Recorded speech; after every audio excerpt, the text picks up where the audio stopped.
Alright. Hi. Welcome to my first video of a video series.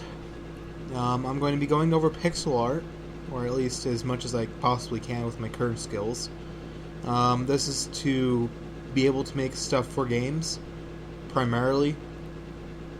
Well, games like Fez, Final Fantasy, the original Final Fantasies, Final Fantasy 1 through 6, I mean.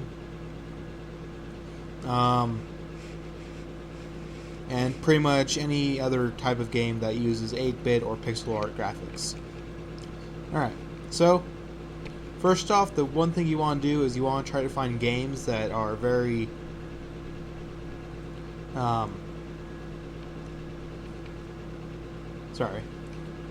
you want to try to find games that are pixel art or even 8-bit graphics.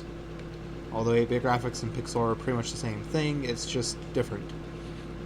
The biggest difference that I've seen behind 8-bit games and pixel art is that pixel art does not have any outlines. Has no borders. Alright, so one resource that I found was cavesofnarsh.com. And they've actually got Final Fantasy 1 through 1, 4, 5, and 6, and Tactics. So you can actually go on there and find very useful sprites for 1, 4, 5, 6, and Tactics. They're just screenshots primarily, but you can actually study the pixels. You can study the pixel art and then be able to make your own pixel art and get used to what it looks like. Let me pull up a screenshot. Let me pull up a good screenshot. Oh, wait. I remember. Okay. I downloaded a screenshot before because I was actually looking at it to be able to talk about this. And there it is. Alright, so I've got Windows 8. It's shit. It's crappy. But I just opened it in Windows Photo Viewer. So take the magnifying glass and move it up, move it up, move it up until you can see the crappy graphics. Move it up even more. And now you can actually see the actual pixels.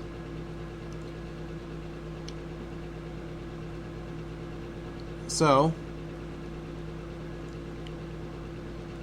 just study the actual pixels, about what they look like, how they actually they made them.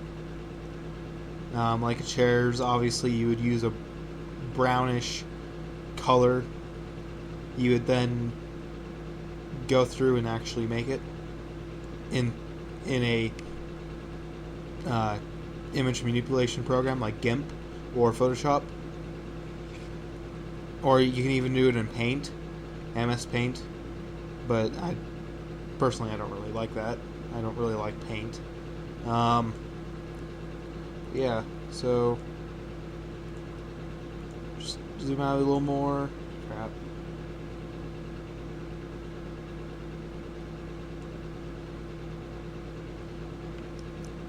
So you really want to try to focus on which type of sprite you're going to work on. If you're going to work on character sprites, it's completely different than working on environment sprites.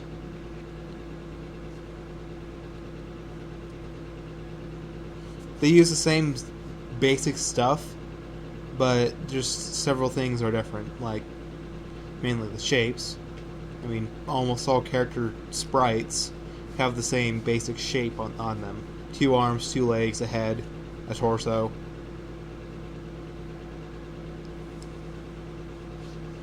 But yeah. Let me pull up some of my pixel art that I've made, and I'm actually going to be introducing it into games. This is a scene that I made. Let me do these. Alright. So here's a basic cupboard. Okay. So, or bookshelf, sorry. You can actually tell it's a bookshelf because of the color scheme and how it looks. So, let's do that. Okay. So I started off with a 0 image. Then I decided that I was going to look up how a bookshelf. Okay. So I decided to size it down a little bit and get it to the point of where it is the height and the width are not equal but are mixed well to where it looks like that, to where there's no white edge, or at least do your best to do so. Okay.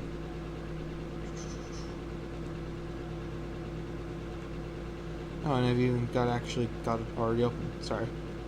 Okay. So you got your image open up in Windows Photo Viewer. So how am I going to approach this? So first off, you want to start by figuring out exactly what color scheme it has. So obviously this is brown and silver, or in most cases that would just be okay using gray. So you want to be able to figure out how you're going to do this, and that's what I'm trying to teach you, and I'm being a dumbass right now. Sorry. Okay, so I took the image and I decided that I was going to do an outline. I first did it in a black,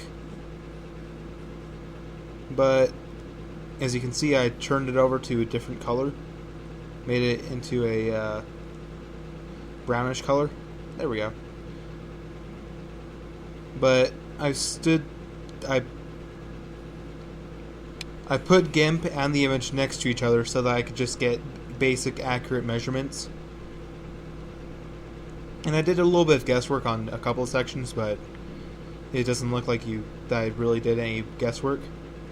So I'm actually okay. Sorry, I'm kind of trying to still decide how I'm going to do this.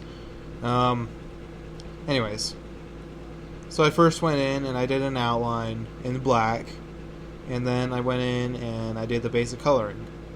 So I chose a different brown to basically be able to tell that this was a bookshelf with shelves and 2 drawers. Okay. So my biggest issue was trying to figure out which color I should use. So I tried to do my best to make it brown. I'm not sure if it looks more orange on your screen or not, but it looks brown on mine. Brownish. So I went through and actually did a very easy method of using a pencil and just clicking and then holding shift and then click to get a straight line. So I went through and just shift clicked multiple times. And I did this until I got a little fed up with it, in which I went back to the outline, select the outline, inverted it. I think. No. I selected this whole entire thing. I did the outline, selected the outline, and then sorry. I'm being a little bit of a dumbass right now. Trying to remember exactly what I did. I did a box, got this whole entire cupboard, or bookshelf, I keep on calling it cupboard, sorry. But I selected the whole entire bookshelf, and then I control-clicked and took away these parts. The parts that are a different brown than the other brown. So I went through, did that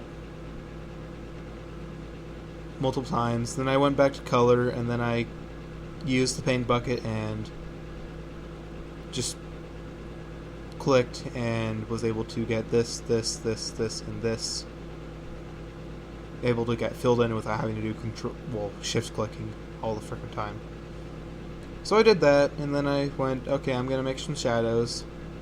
And so I decided, and shadows, you really want to try to go for a black color for the most part. So I went through and I shift clicked it, and doing the paint bucket method would have been a bad idea. But I went through, shift clicked it, and I basically got all these lines. I first did a straight black color, and then I went through and decided to do a lighter color on the bottom of the shelf, as you can see. Now let me see what color exactly. It's like a dark gray, like a light dark gray. So I went through, shift clicked it again, and then on the top part I used a darker gray, and that's to try to simulate the image of a different shadow. Okay.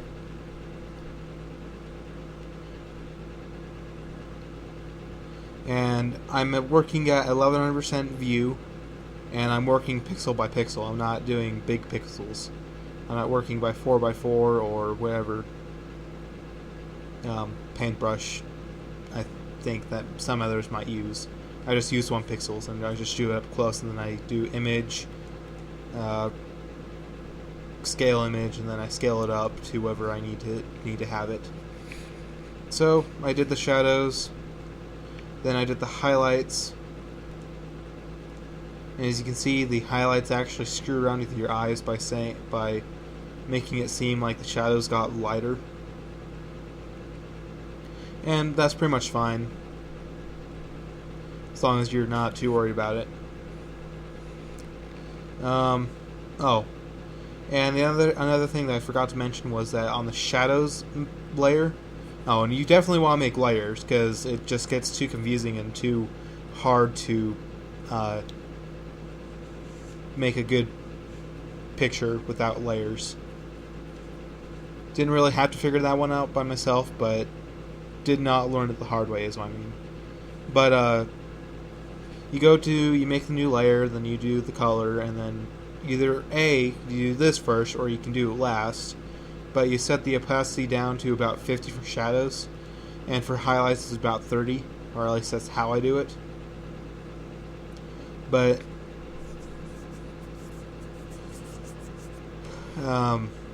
that's pretty much how I do that's how I did the bookcase. Chose this color scheme, and that was the brown and everything. So yeah, there's the cupboard. And you can see that it's actually mostly the same. I mean, it's not exact, but it's pixel art version of a cupboard. Okay, so here I made just 1 jar, and I just changed the color scheme on a couple different parts on each jar. Alright, so on the spaghetti jar, that's the red one. I hope you can realize that spaghetti sauce is red. But I went through and I first did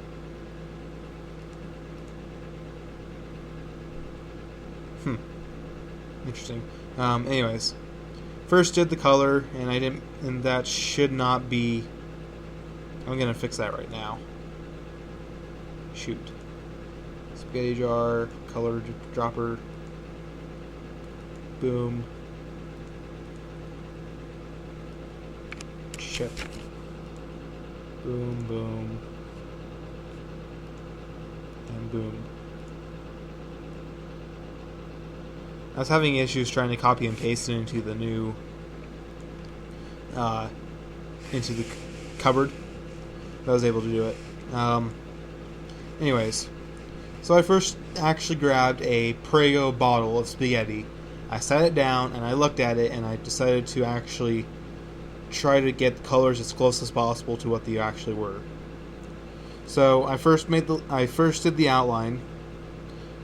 So when I know that the top of the jar, the lid, is fairly large, but when compared to the rest of the bottle, it's actually kind of small.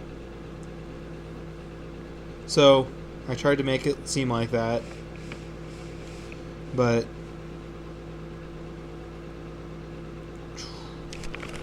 outline. But I'm gonna make a new layer to show you what I'm doing, or just show you what I did.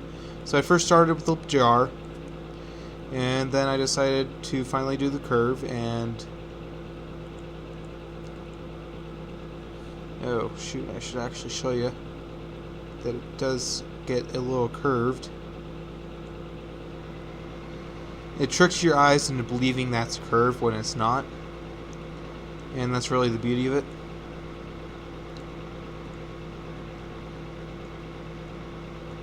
But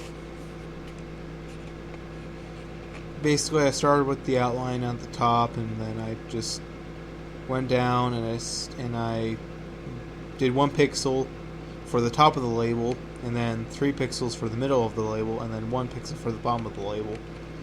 And then I did another 2 pixels to try to simulate that it finally reached an end.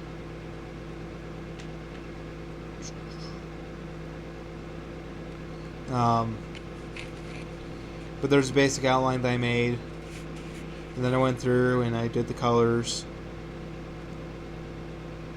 Yeah, I'm actually going to do the colors right now too. So I chose a color that was going to work. So I chose a orangish color. Crap.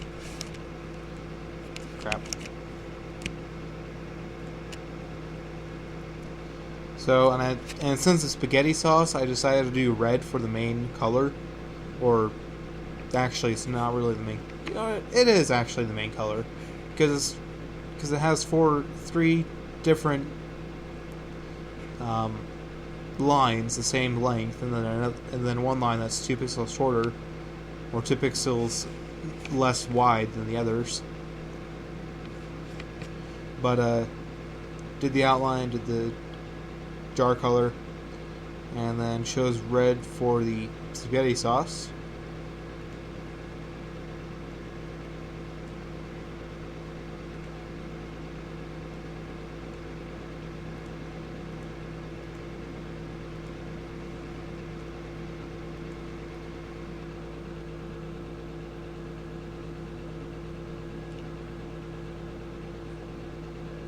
And then I had to decide on what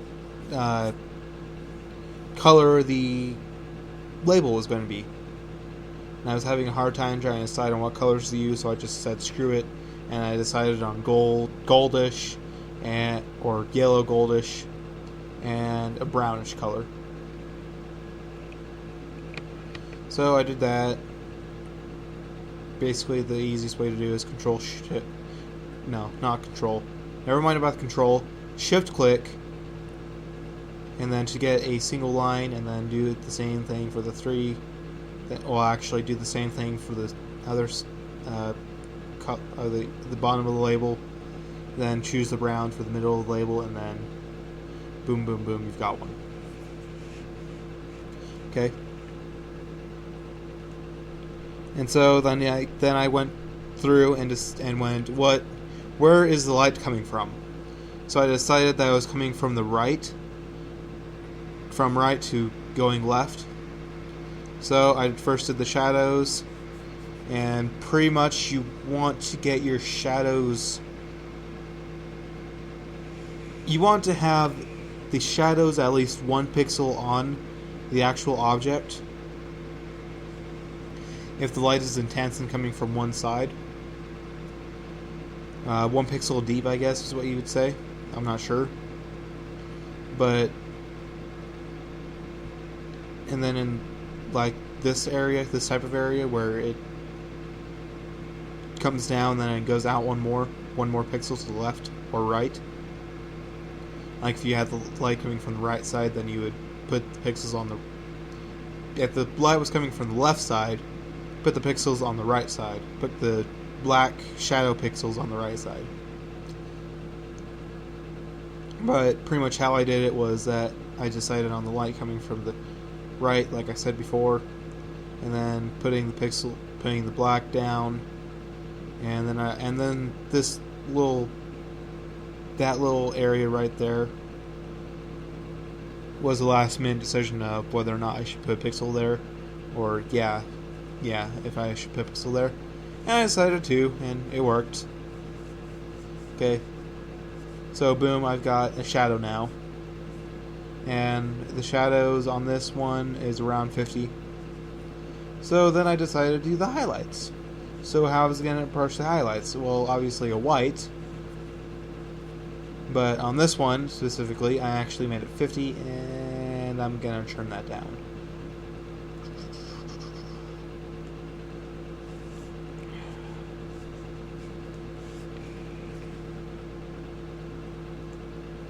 Boom. But basically, I went how intense is the light, and how much light is coming in, and that was easy to decide. So I should probably do a second layer, and in fact, that's what I'm going to do. Highlights 2. So come in with the white.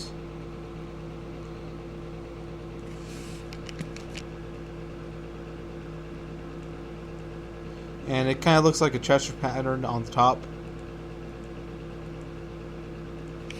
But on the glass, you want to try to get the light more intense. And on flat surfaces that don't really have that much reflectivity, I think that's the right word, you want to make it flatter. Flat light, I guess. I'm not sure what you would call it. But basically did that.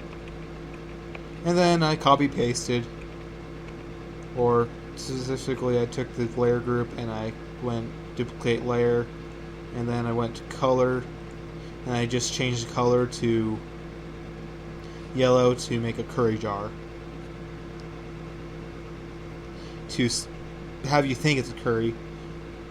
And really that's the whole entire point behind a lot of art, is what color I'm going to use to try to speak what story is behind the object.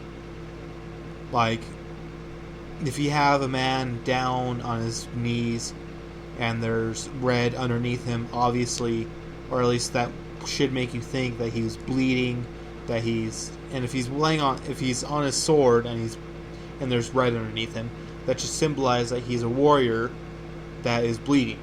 And it shouldn't symbolize that it's a little kid playing a game. I mean, if that's really what you're trying to symbolize, then you're doing a really crappy job, in my opinion. Okay? But basically, you want to try to tell the story behind what colors you're using. And it doesn't have to be that complex of a story. Like, it's a freaking spaghetti jar. But you really want to try to describe the object and describe the story behind it by using colors. But yeah. So this is more of an intro rather than actually doing anything.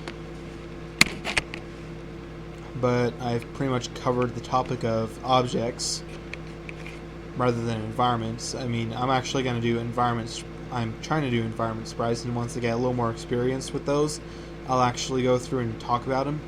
I'll actually open up the one pixel sprite that I have right now. Or not pixel sprite, sorry. Environment sprite. And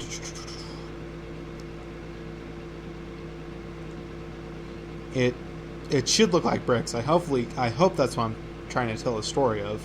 I'm trying to say that it's bricks, and it's not like crap or something. I don't know what else it would be. But this is at 100% zoom, so this is basically what you would see in the game. And really, I was having to study a lot. I was having to study a lot of freaking different environments to actually finally get the point across that's basically the same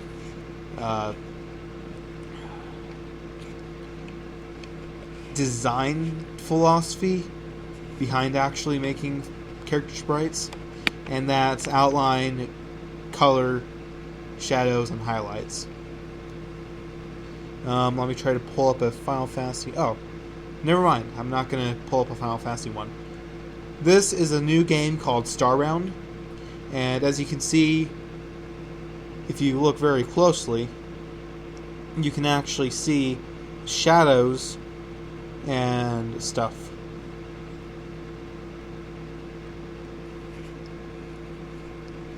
Um, but just have to look a bit. You have to look at the environments, how interesting they are, and really you want to choose a game that you really really love, and then try to dissect it. Like if you really really love the original Mario, then take Mario, and like get a video of you playing it through and just standing around and looking at the environment, or having Mario stand around while you look at the environment. Okay, so there's an example of some of actual objects and environments in the game. Here's another example, and this is different pixel art than pixel art from the 8-bit generation. Because most of the 8-bit, or at least some of the 8-bit games, and I think it's like Super Mario Bros. And I know it's Final Fantasy until about 6 that they used outlines. And as you can see on these, a lot of these don't really have outlines. They've got shadows that kind of like symbolize an outline, but not really. So, and you can see that they actually made the pixel art of letters. And really, that's really easy to do. You just have to, and if you really want to copy a specific art style, then you just basically try to get the same color palette as the games, and then try to make the characters or environments from the game. But like down here, you can see the environment is different, and I just really like this game already. I'm gonna buy it. But if you want to make letters, you want to try to measure out your pixels, and do it by pixels, not by inches or centimeters or millimeters, because pixels are smaller than those. So on this arcade, I can see that it has the top pixel, so it's 1 pixel wide at the top. It's 1 pixel wide at the second thing. Let me save this so I can zoom in so I can show you what I'm talking about.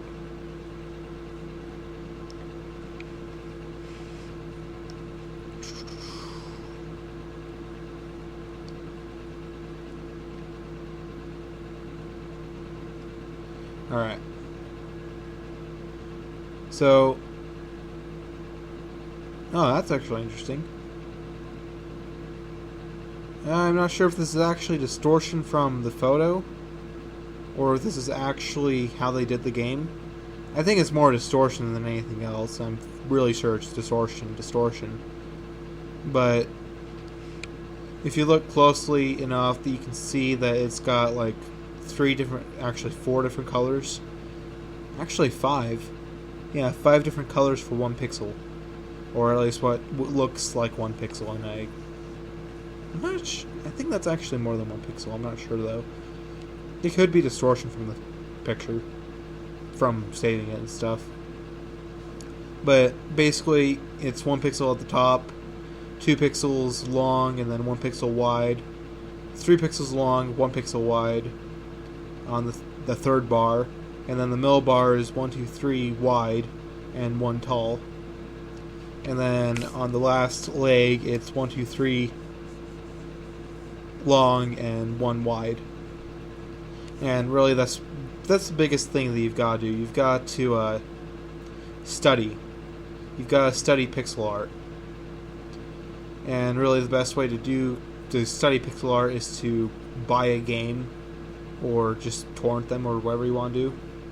Although I highly recommend against torrenting, because that kind of screws over the developers. But basically, get a game, then go through and play it, and try to notice as much of the pixel art as you can. I'm actually gonna zoom in on this one to show you the character art.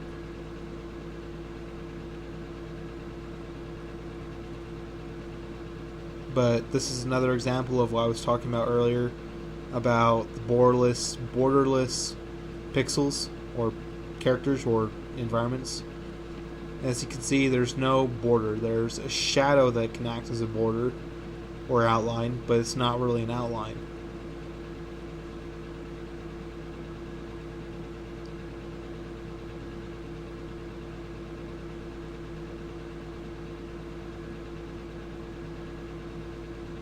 Oh, okay. There's no random distortion thing right there. Okay. But here's another example, and just, yeah, you just gotta go at it and figure out all the neat kinks and stuff behind the game. If you haven't played Fez, then you probably won't recognize this character, but if you have played Fez, you'll recognize him right off the bat. But I decided to actually make Gomez from Fez in GIMP using pixel art, and it was actually really easy. I mean, making pixel art is not really that hard, but it does take a little bit of talent to make really good pixel art. Like Phil Fish, I do respect the guy. Don't really like his asshole attitude, but what can you do? But